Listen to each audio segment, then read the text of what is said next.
uprising. Hold on, hold on. Good evening, everyone. Thank you for joining us for the Q&A session with candidates for Madison School Board. My name is Taylor Kilgore with Simpson Street Free Press, and joining us this evening is Nichelle Nichols, and an incumbent running unopposed for seat number 5 on the Madison School Board, and Ali Muldrow, also an incumbent and running unopposed for seat number 4.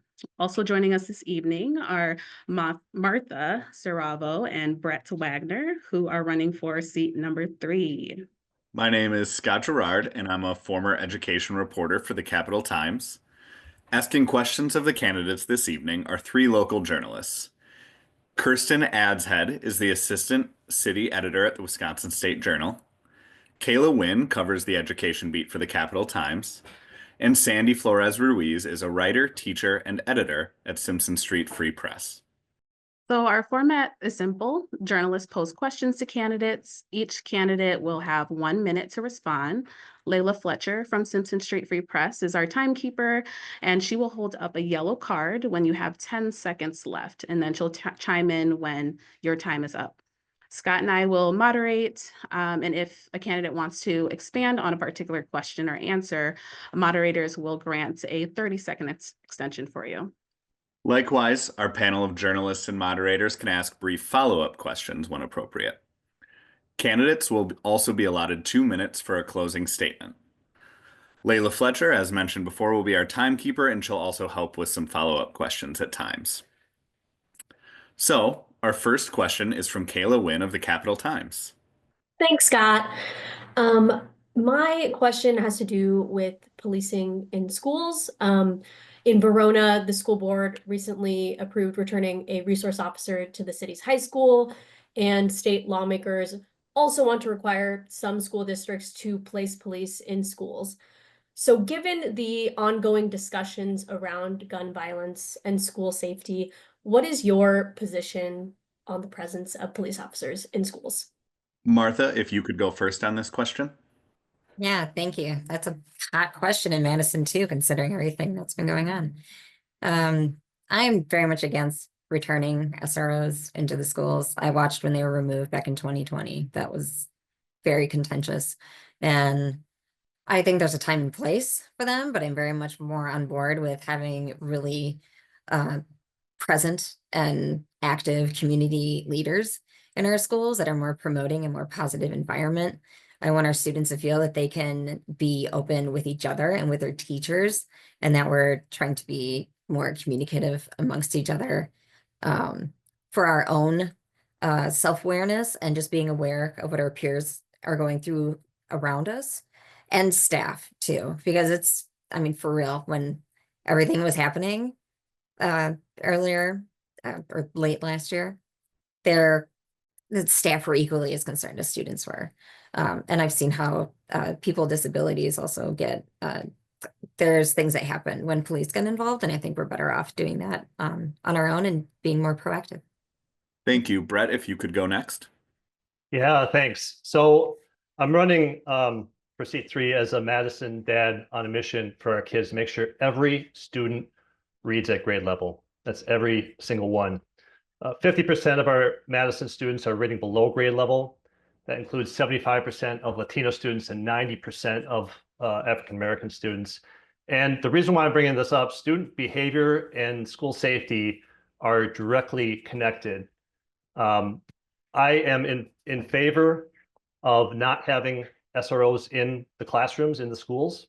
I think it's important that we handle these literacy and basic needs challenges first.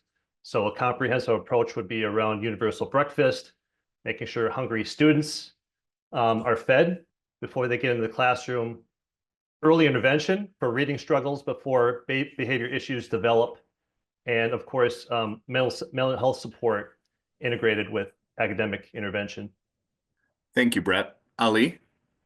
Thank you so much for inviting me this evening. It's really great to be here with you all. Thank you to the Cap Times and Simpson Street Free Press. I've talked about police in schools a lot, and I am absolutely against having school-based policing because the results of having police in schools was that Black students and brown students were disproportionately arrested year after year. The last year we had police officers in our school, every single child who was arrested by them was a person of color. The racialized implications of having school-based policing are evident, and they are tremendously damaging. The thing that is not evident is that police do anything to prevent school shootings. Our community, Dane County, experienced 2 school shootings in the last year. One was at a private Christian school, so returning police officers to our 4 comprehensive high schools would not have changed the reality of that school shooting. And one was at a middle school in a surrounding area where a child brought a toy gun to school and was shot by police officers for having it. There is no evidence that police officers in schools prevent school shootings or disrupt violence. The only evidence we have is that they disproportionately arrest children of color. Thank you, Ali. And finally, Nichelle. Yes, thanks for having me. Hopefully I'm still coming in clear. I would say my position is that I don't think the return of SROs is the solution that has people most concerned, right? Whenever you have a school shooting, people start to really, rightfully so, be very worried about the risk and the threat that might be happening within our schools. And I think at MMSD, one of the things that I want to remind folks that we have invested in is through our high school referendum updates. We have been building more welcome centers to help provide more screening and security at the front door. We've invested heavily in mental health supports, so helping to get a better understanding of where students are social and emotionally. And we already invest in security officers. And although those are not a guarantee that a school shooting might occur, I think that we're investing in a lot of the things that help mitigate that sense of risk and threat. Thank you. Our next question is from Kirsten Adshead of the Wisconsin State Journal. Go ahead, Kirsten. Hi, it's nice to be here tonight. My question today is about staffing allotments. Obviously, that was a big issue over the last couple of weeks. There is not enough funding to fund all of the positions that everyone would like to fund. So I'm wondering what your priority is in terms of allocating staff around the school district. Who needs to be funded first and most? It will have Bret start this one off. Yeah, I think just connect back to my platform around literacy. We need a concerted effort to make sure that the teachers who are instructing students on how to read is first and foremost. Teachers also need the freedom to teach and the training to implement what works for literacy. So the teacher shortage, it's real, but we worsen it by not giving educators the tools and the support that they need to succeed. And reading is really the foundation. Many teachers feel that they haven't received adequate training. I know that the district is doing level best to try to get every teachers trained through programs like Letters and the Science of Reading curriculum. I would make sure that we would have comprehensive training for every teacher in the district around structured literacy, reducing administrative burdens that take time away from instruction, and providing classroom support through trained tutors and reading specialists.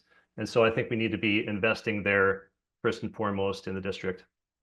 Martha, go ahead.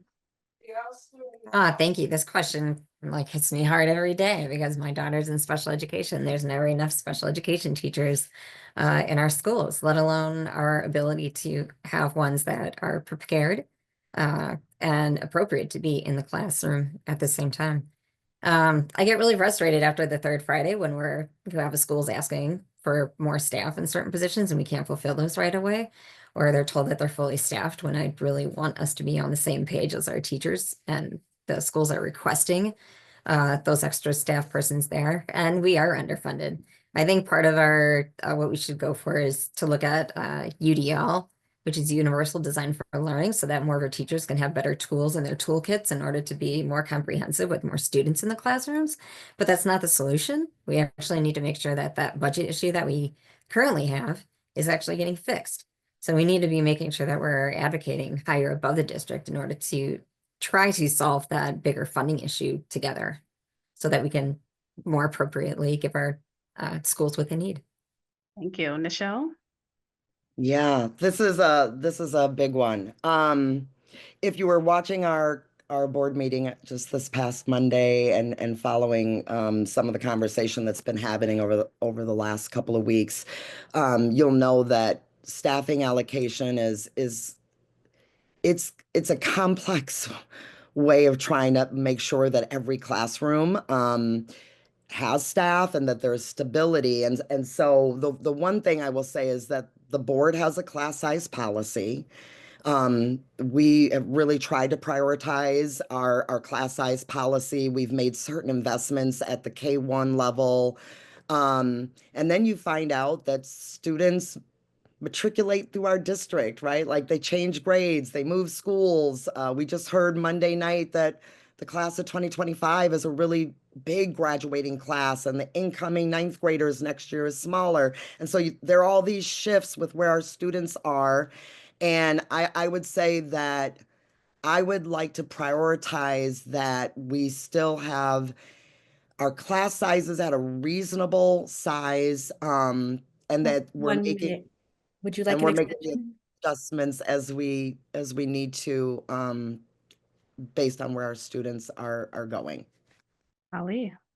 Thank you. I greatly appreciate this question. My priority when it comes to the allocation of taxpayer dollars, and I'm so grateful that we passed our 2 referendums and we passed, 2 other referendums while I was on the board. I've been on this board for 6 years, and we have gone to our community over and over again and said, hey, we want to fund high quality education for our young people. And to do that, we need to have a reasonable class size, and we need to be able to prioritize compensating our educators and having a benefit package that attracts the best educators from across the state and around the country and around the world.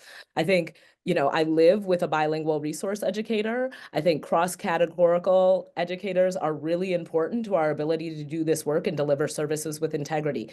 2 out of 3 of my children attend MMSD. So I understand that there are consequences for prioritizing a village builder over a math teacher, right? There are roles within our district that are tremendously important, but there is no substitute for a certified educator who specializes in an area and delivers that instruction from a place that is well-informed and deeply talented. Thank you all. The next question will be from Sandy Flores Ruiz of Simpson Street Free Press. Hello. According to a report by USA Today, quote, new national test scores show a bleak picture of American education in the aftermath of the pandemic, end quote. And as you know, reading scores in Madison remain among the lowest in Wisconsin. Are you satisfied that our Madison School District is switching fast enough to science-based literacy instruction? And what specific steps can you take to accelerate reading progress for MMSD students? We'll start with Bret. So first of all, you're referencing the achievement gap. I think Madison faces a literacy crisis that drives our achievement gaps. Again, 50%, so basically 13,000 students in Madison can't read at grade level. And just recognizing that achievement gap is primarily a reading gap. And a child that can't read proficiently by 4th grade can't access content in other subjects when they're reading to learn. 9 out of 10 Black students are affected by this, 7 out of 10 Latino students in our district affected by this. So what are the things that we can do? My recommendations: direct and evidence-based dedicated reading blocks using all staff. That allows you to place those of similar ability level in the same classroom rather than by grade. Small group instruction, 6 to 10 students based on skill level, not grade. The teachers are just simply overwhelmed by the wide spectrum of students in their classes. And then high dosage tutoring. I know the district does tutoring, but 25 to 40 minutes, 3 or 4 times a day is appropriate. Thank you, Bret. Martha? The reading is really important to Madisonians. There's actually several local groups that only focus on reading and are constantly talking about it, which is great because we need to keep our eyes on those. And I would reference back to what I was bringing up before, the universal design for learning concept, because that really tries to pull out the strengths of a student as early as possible. Like we have more full day 4K. We really need to try to grab students' attention earlier than try to pull these out and, later on when they're trying to grasp different concepts regarding schools. But it also gives teachers the ability to open up their the ways that they connect with students, because it gives them several ways to give them access to information. And since neurodiversity is different for everybody, it gives them a range to work with, and it gives our teachers a better idea of how to connect and not to silo each other from gen ed to special ed, and really kind of encompasses more skill building in the entire classroom. And as I was referencing, as early as possible. Thank you very much. Ali? Sandy, I want to thank you for this question. It's a really, really important question and a great opportunity for us to talk about really the heart of what we do, which is promote the achievement of young people. I think that focusing on literacy exclusively hasn't been as effective as we would like it to be. And I've seen our district make major investments in curriculum, in professional development. But I think what we're talking about for our students of color is not just a difference in test scores, it's a difference in treatment. And so it's not a surprise that the kids that we are the most likely to punish, most likely to suspend, most likely to reprimand publicly are also the kids who not only struggle in reading, but in math and in gym class and in art class, right? So what we need to do is reorientate ourselves to the intellectual capabilities of our students in our entire student body. I grew up in self-contained special education. I have to give a shout out to Simpson Street Free Press that gave me access to tools to literacy as a young person and really allowed me to elevate my voice through writing and reading. I think that writing and reading have to be empowering, and I want to ask for a little bit of an extension if that's okay. Okay, I have a couple more seconds. I think that there are a lot of experiences that encourage young people to love reading, and they're not all about sitting down and working on reading and spelling. Some of them are theater opportunities and music opportunities and all kinds of things that help individual students build the skills that they need. There is not a one-size-fits-all approach to reading. Sound it out does not work if you are hearing impaired, right? So when we talk about the science of reading, we have to remember that there are kids who can never access that methodology or approach. That is time.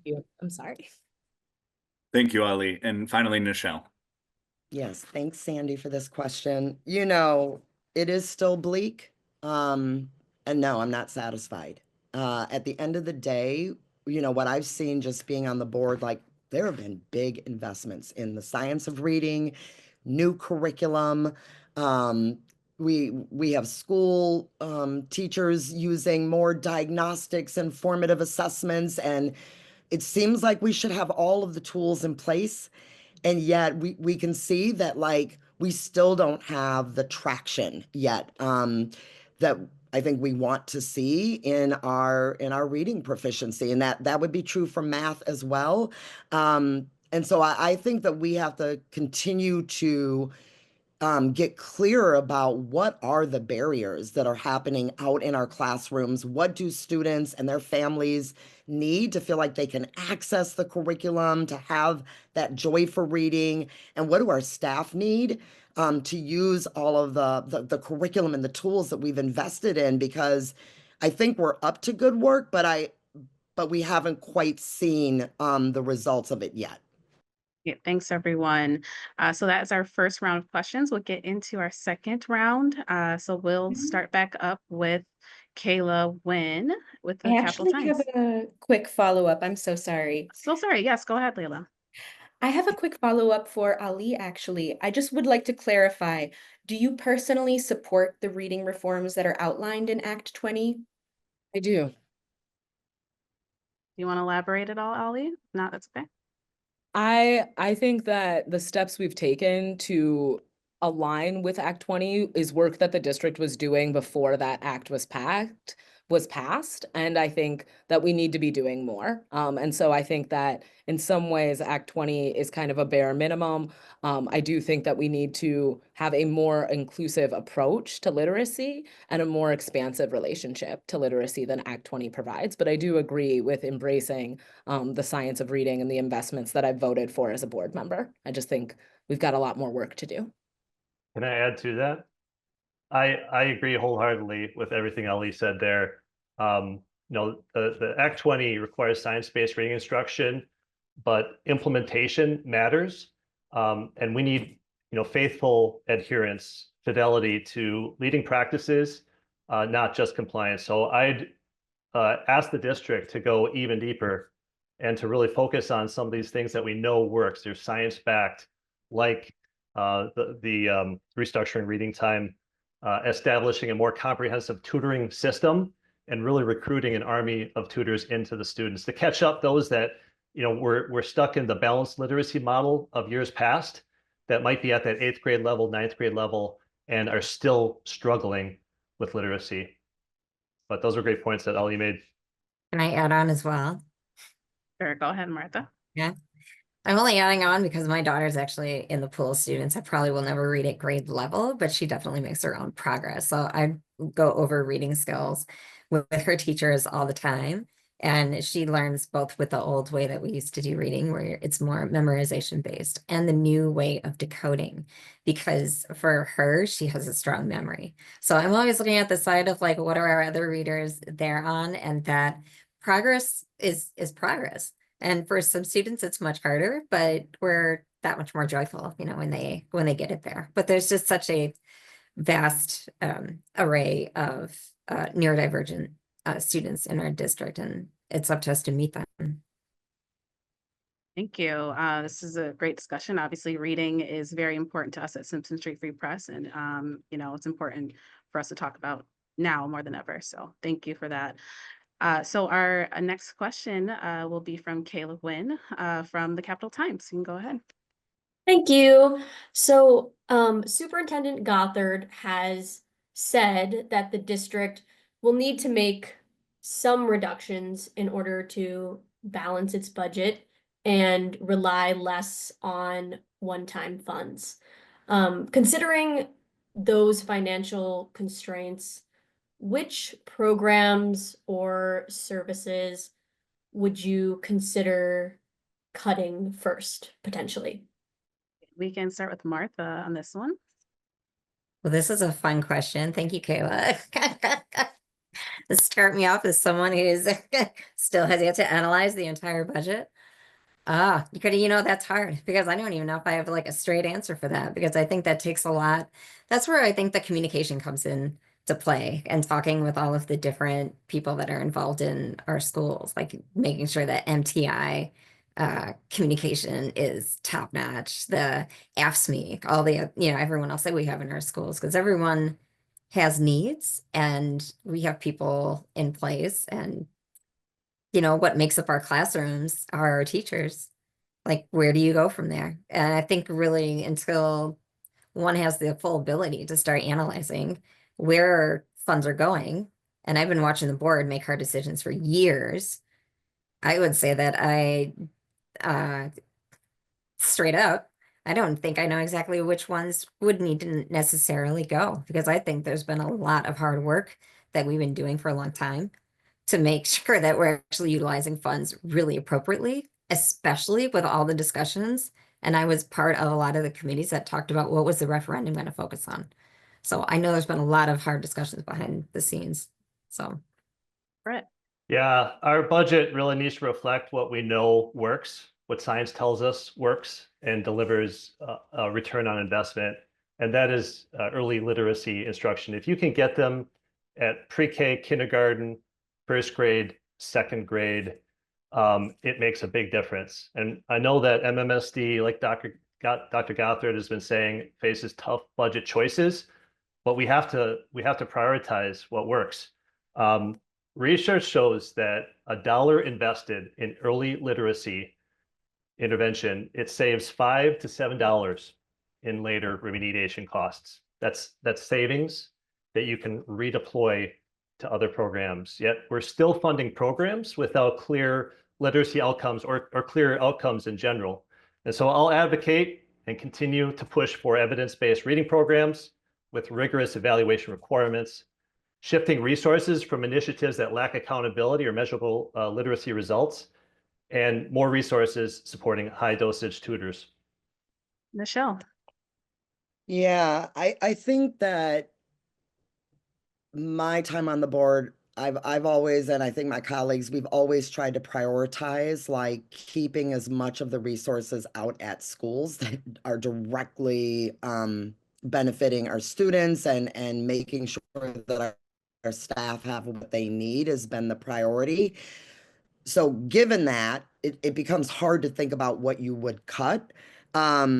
I do think that there's some places within the district office, the central office, in terms of, thinking about a staffing allocation at that level that could be reimagined and could provide some reduction.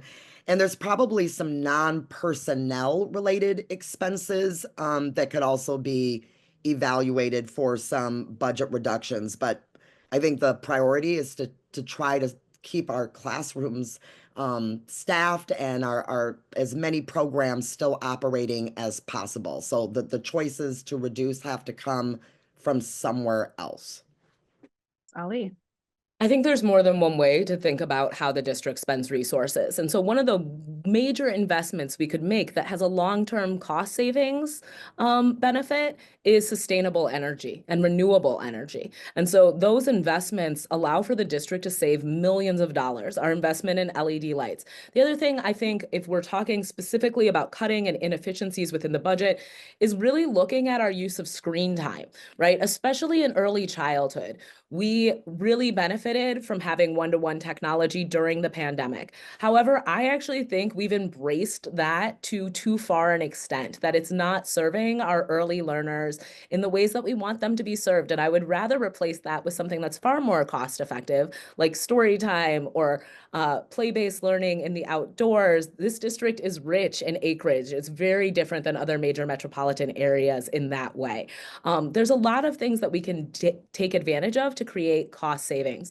I deeply appreciate my board president, Nichols, saying that we have always prioritized teachers in the classrooms, the folks that interface with our students.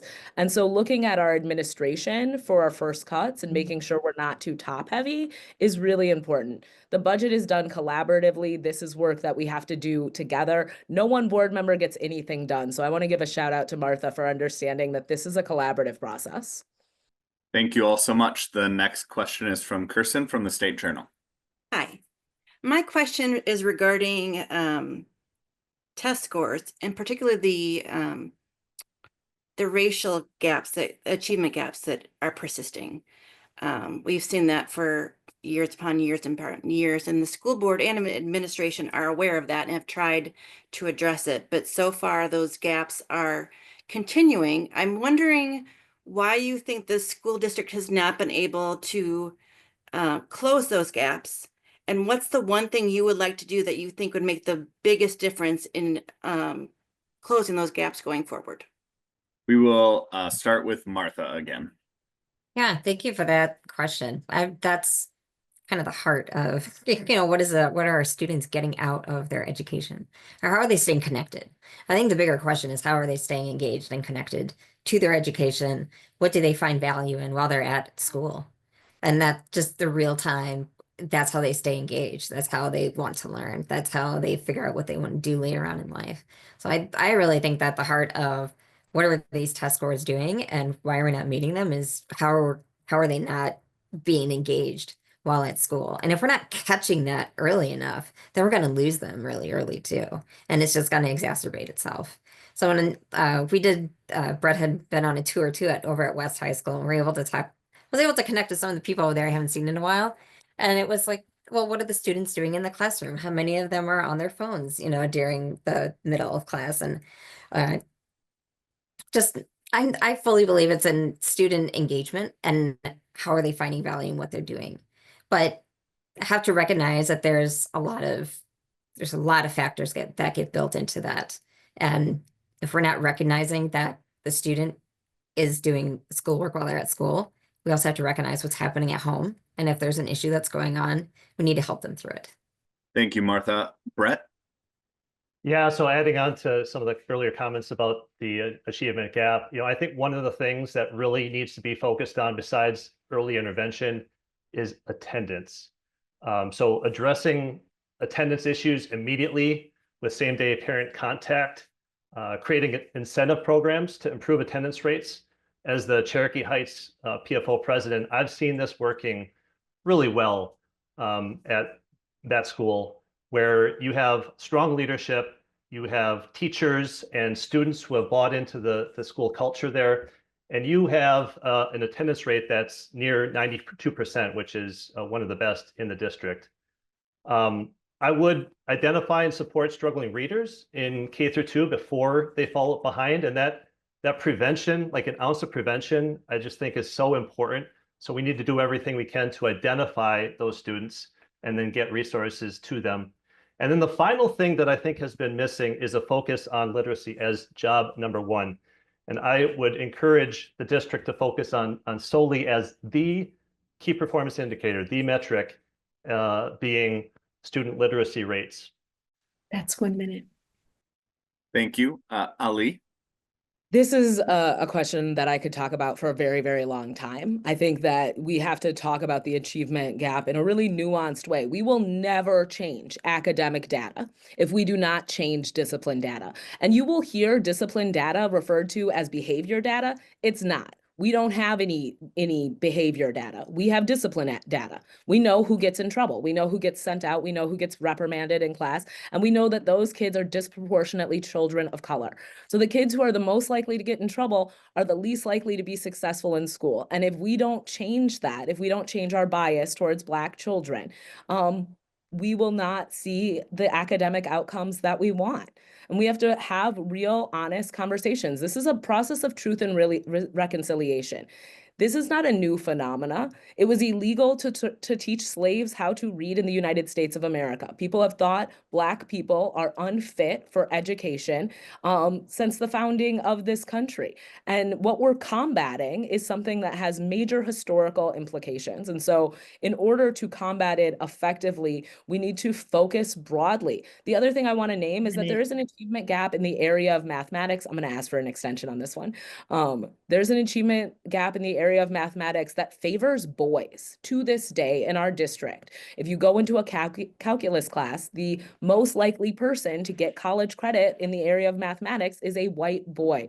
And that is something that we need to address in terms of our bias related to gender. There is a lot of work to do on this issue. It is not specific to one area of education. We need to have this conversation expansively, and we need to include people impacted in it in this conversation. I, as a Black person who grew up in this community, am uniquely impacted by this, and so are my children. And it's why it's important that folks like myself and Nichelle have a seat at the table and are allowed to lead. Thank you, Ali. And finally, Nichelle. Okay. I'm going to take a slightly different angle on this response. And there's a couple things I want to say. I don't think anyone should underestimate what changing a superintendent does to an entire system. And this district, just in the time that I have been on this board, we have gone through like 2 or 3 superintendent changes. There is something very destabilizing across the system every time you have a leadership change. Now you bring that down. Every time a school goes through a principal change, similar thing. It's very destabilizing for our staff. And I think that even when you've bought the curriculum, even when you've got the collaboration time, the early release days, all the things that should be in place, our system is very dynamic and responsive. And sometimes it's hard to get everybody on the same page, kind of moving in the same direction. And so I do think one of the things that we need to be thinking about is like, how do we keep a superintendent? Okay, can I get just a mini extension? Thank you. How do we keep a superintendent in long enough to stay the course so that we can actually see the investments we've made like play out throughout our system so that we can see if students are actually growing and progressing over time before we're switching gears and somebody new comes in and we change focus. So that's one thing. The other thing I just want to say is that I strongly believe that when we talk about achievement gaps, I go back to what Dr. Gloria Ladson-Billings always said about the opportunity gaps. And so we need to be as critical about what are all of the opportunities that our students need, who need them the most, because otherwise the achievement data is oftentimes a lagging indicator of things that aren't happening in other spaces. Okay. Can I just say something after Nichelle's comments? I just wanted to recognize Nichelle, Ali, and the others on the board, attracting such stellar talent in Dr. Gothard to our district, getting him hired. I have talked to multiple principals and teachers that some of them recently came back to the district because of Dr. Gothard. So I have a healthy respect for Dr. Gothard, his accomplishments, the fact that he's local, raised in district, taught, coached, led in district, went away, had great success, and came back here. I think that stability has been long overdue, and I wholeheartedly agree with Nichelle's comments. So nice job. Can I say one thing? Sure, go ahead, Nichelle. All right, thank you. So I appreciate that, Bret. I do want to just say, Kirsten, I'm not saying that superintendent longevity or principal longevity alone is going to get us the test scores that I think people are looking for, right? But I do want to just say that it's a factor of like what happens in our schools. And I do think that like you need tenure, you need staff who want to stay at a school long enough to actually be working well together, to be using all of the tools and the resources. And we need to be listening deeply to our staff, to our students and their families about how the learning is either happening or not happening for them out at school. So I didn't want you to think that that was like the only reason I think test scores haven't improved. Can I add on to that quickly? All right, yes, briefly.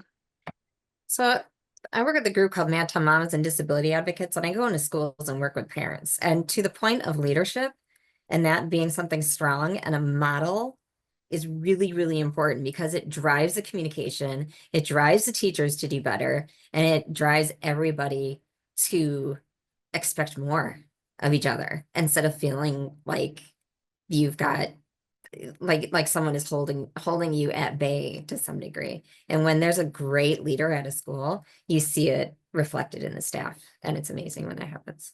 So yes, very important. Leadership is definitely important. As we've mentioned, we've seen a lot of turnaround in this district. So yeah, very relevant topic there. All right, so our next question is going to be from Sandy Flores Ruiz from Simpson Street Free Press. Go ahead. In a recent guest column published by the Capital Times, Leila and I wrote that the Wisconsin Department of Public Instruction seems less than committed to the reform outlined in Act 20, Wisconsin's reading bill signed by Governor Evers more than a year ago. In our piece, we criticized DPI's move announcing new labels for the proficiency categories using statewide tests. DPI then lowered the cut scores associated with the new categories, effectively lowering academic standards. My question is this: do you support DPI's new standards, which many observers call lowering standards? Or do you support recent efforts in Wisconsin to rescind the new cut scores in order to realign with the NAEP, the nation's report card standards? Thank you. We'll start with Martha on this one. So my response to that would be, I support that DPI is looking in the best interest of our students and making sure that we're not lowering standards, even though we're changing the way that things are scored. I think if we have so many of these gaps and things that we are falling short of in Wisconsin, maybe it is time to focus on Wisconsin and get our stuff straight before we start focusing on comparing ourselves to all the other states that are out there. Obviously, we have stuff to figure out when it comes to literacy. We're talking about math, we're talking about our budget. I think if we get our stuff straight, then we are actually going to do really better, and then we can start really focusing on how we can compare ourselves nationally. But I know that this is, having had some direct conversations with Dr. Underly about this topic specifically, there is a difference between standards and scores. And what we did is we changed the way that we changed the way that we are driving the scores, and standards are never meant to be brought down. Right, Bret. Yeah, so I don't question the reasoning behind changing the scores, and I understood from Dr. Underly, like it was a multidisciplinary effort to figure out what those new scores should be. I do feel like it was at a really unfortunate time. There's a substantial amount of distrust in our state capital right now. There's distrust in our communities, and Madison is not immune to that. But what we saw between 2022-23 and 23-24 was a 9-point jump in scores, and that is a pretty big jump. And so when you hear, are we lowering our standards? Are we lowering the rigor? Like, it's not completely unexpected. I don't think we need to abandon that. I just think we need to maintain the different ways of measuring in the past so that longitudinally we can measure. And at the end of the day, we could always go back to NAEP, which is the nation's report card, and evaluate ourselves. All right. Thank you. Nichelle. Sandy, thanks for all of the work that you did on that. You probably know more about the cut scores and the standards than I do, in full confession. I will say this, as a board member, we are asked to look at our student achievement data. And one of the things that has been really frustrating since I've been on the board is that it seems like every 2 to 3 years, there's like a new baseline, and then all of a sudden you can't compare this baseline to the previous years. And so the being able to make really good decisions as a board member about the resources that we want to allocate, the budget decisions we want to make, oftentimes is based on what we want to be able to see in our student data and understand what kind of learning is happening or not happening. So I don't feel prepared to say whether or not I would be against or for. I think what I do want is for our district to be able to do a little bit more of the crosswalking in the data, and being able to say, like, when the cut score was changed here, or when the percentages jumped or declined, here's what we think that means for student learning previously. Instead of like, well, now it's a new baseline and we can't compare anymore. So I think there's some work at the board level to really ask for that kind of crosswalk, so that we're having a more meaningful conversation. Ollie. Yeah, I'd like to talk about the biases of standardized testing. Anybody who really understands the ACT, and Sandy, I'm so grateful for your work as a journalist and you writing about this. But I think anybody who's really looked at the ACT knows that the state that does the best on the ACT is also where the ACT is written. So the ACT is created in Iowa, and the kids who perform the best on that test are kids from Iowa. And it disadvantages kids who are not culturally in alignment with Iowa. It doesn't really say anything about your intelligence. The kids who do the second best, the state that does the second best on the ACT is Wisconsin, because of our proximity to Iowa, the things that we have in common with Iowa. And one of the things that I want to point out is that Iowa and Wisconsin have multilingual constitutions that include the same languages, Dutch and German, meaning folks who have that heritage are advantaged on the test. The only people who benefit from standardized testing are the people who sell standardizing testing. It is designed to disadvantage students of color. It is designed to disadvantage kids with disabilities. It cannot be the basis for the quality of education we provide. That is not how any other nation in the world measures the success of their students. Our role is to make sure our kids have the skills they need to achieve their dreams and a community that supports them holistically.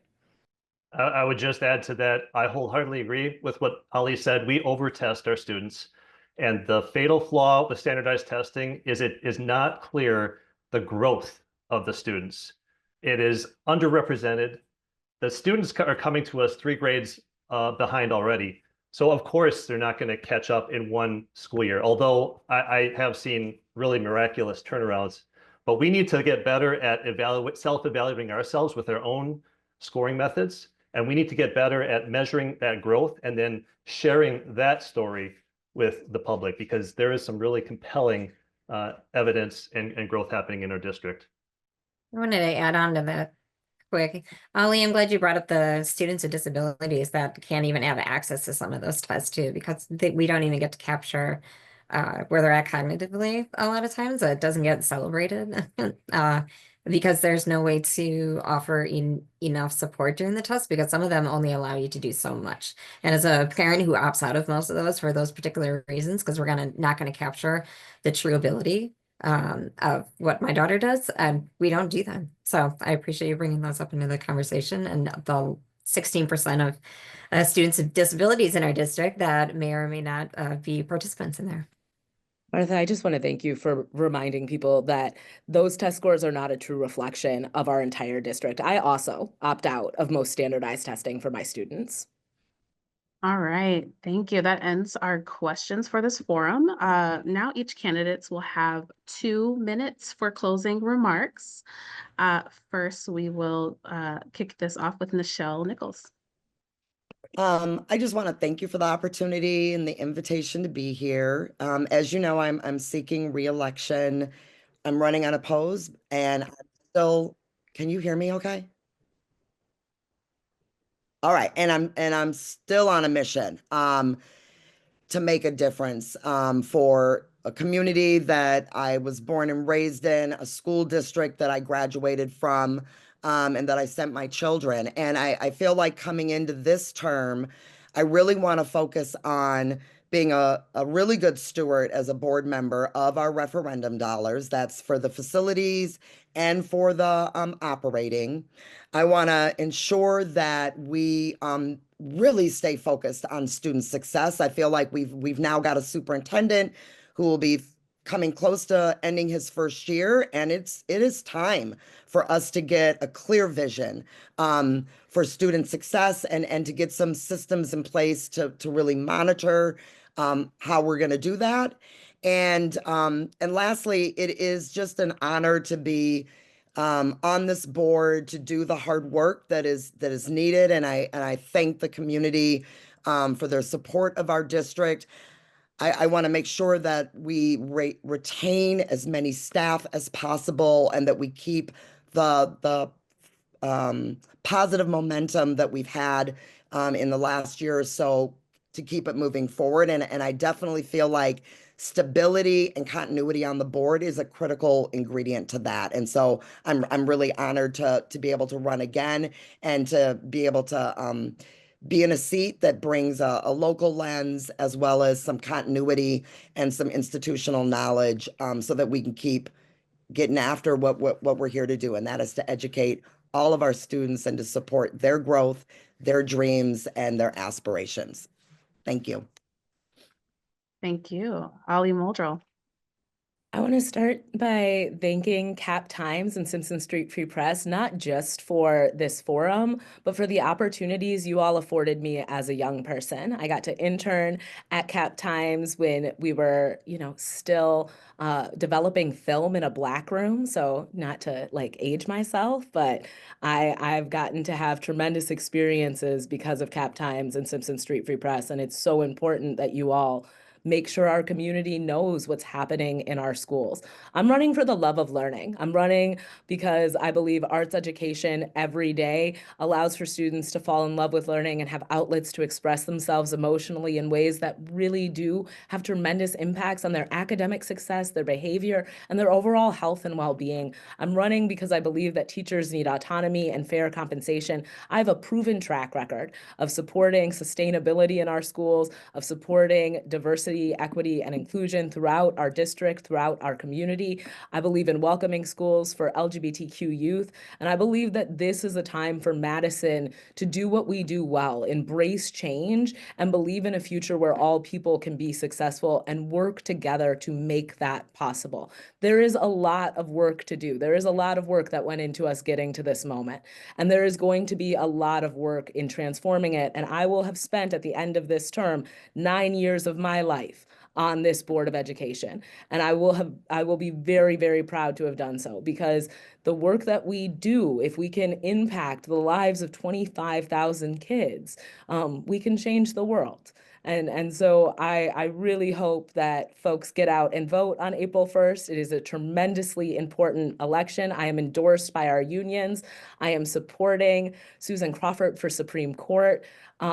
I'm so grateful to have gotten to be here with you all this evening. If you have more questions for me, I am always available. I'm always a resource to you all. I would love to come visit y'all at Simpson Street Free Press. Thank you so much for making space for us to have this conversation this evening. Yeah, thank you, Ali. All right, Martha Siravo. Yeah, thank you for holding this forum. This was one of my first ones I've gotten to do, so this was really exciting. And it was great to see Scott and Kayla here, who I worked with multiple times over the years for different reasons, and watch you guys do the hard work behind the scenes too. And being someone who works with families in a lot of hard situations, I take even being running for the board as no joke, because there's a lot of hard work that goes on at that level. And a lot of it is also about the accountability and earning everyone's trust, you know, in decisions that are being made and the direction that the district is going. And I take that very much to heart, because my daughter is now in 6th grade and, you know, there's only so much time left. Ali, thank you for reminding me that I've been watching you for 9 years on there. I can't believe, gosh, where does time go? But with everything that's happening right now, I actually find it more relevant, and actually seeing me on here. When I come into a room, I present differently because I use a manual wheelchair. So being online kind of puts me on a little bit of more of an even playing field when everyone can only see my face. But when we have a lot of dismantling going on at the federal level, which makes me incredibly concerned for our most vulnerable students, it makes me even more driven to figure out what we can do to protect those students and all of the wonderful programs that only public schools offer. And just how do we work on that together? Get public education out of the political divide. I do not want it to stay in there. I want people to go back to the table. The funding get fixed if we all work together. And I want to work together with everyone on the board because I have high respect for each and every member. Ali and Nichelle, I've been watching you guys for a long time. And I want to only enhance the work that is done there. And the work that I do with Manton Mamas is very visible and on the ground, and listening with educators and connect with families. And I just want to continue to do the same thing. And thank you to Simpson Street Free Press too. I know you guys have seen me as a pair dancer previously this summer, so I appreciate the work that you guys do, because it's really nice to see things kind of come back around and for us to appreciate the things that we do that are for fun also outside of the hard work. So thank you. Yes, thank you, Martha. All right, Bret Wagner. Yeah, I want to start by, first of all, thanking my teachers and all teachers. I truly love teachers. I spent time in the classroom as a high school science teacher in a school that was 99% minority and 93% economically disadvantaged. I've seen how literacy gaps compound over time, and I know how hard this work is. I trust everyone in the district, their passion, their love of working with kids and giving them their very best. And that includes the school board members, all of them. I know that both Ali and Nichelle both came from policy committee before this.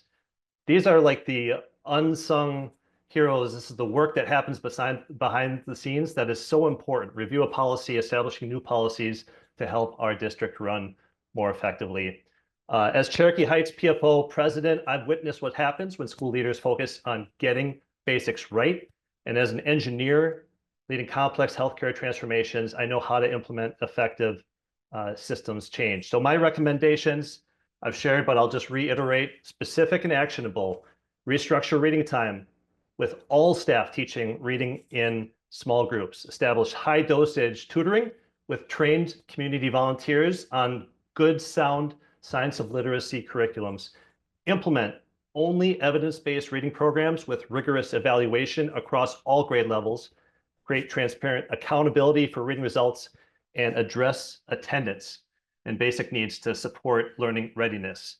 I'll just end with the research is very clear. Students not reading proficiently by 3rd grade, they're 4 times more likely to drop out. It affects everything. It affects a sense of belonging, behavior, mental health, graduation, and career readiness. And as the only Fitchburg candidate, I would bring important geographic diversity to the board, but more importantly, a singular focus on the fundamental skill that determines academic success. I believe that every student in Madison can read at grade level with the right instruction and the right support. And if you share that vision, if you believe that this has to be job number 1 for our school district, for our community, I'll ask for your vote. Thank you. Thank you. All right, and a very, very special Simpson Street thank you to Scott Girard for helping us tonight. Thank you to all of our candidates for answering our questions. Thank you to our panel of local journalists for participating in this Q&A. And of course, thank you to our audience for tuning in. Again, please vote on April 1st. And remember, never, ever hand in your first draft.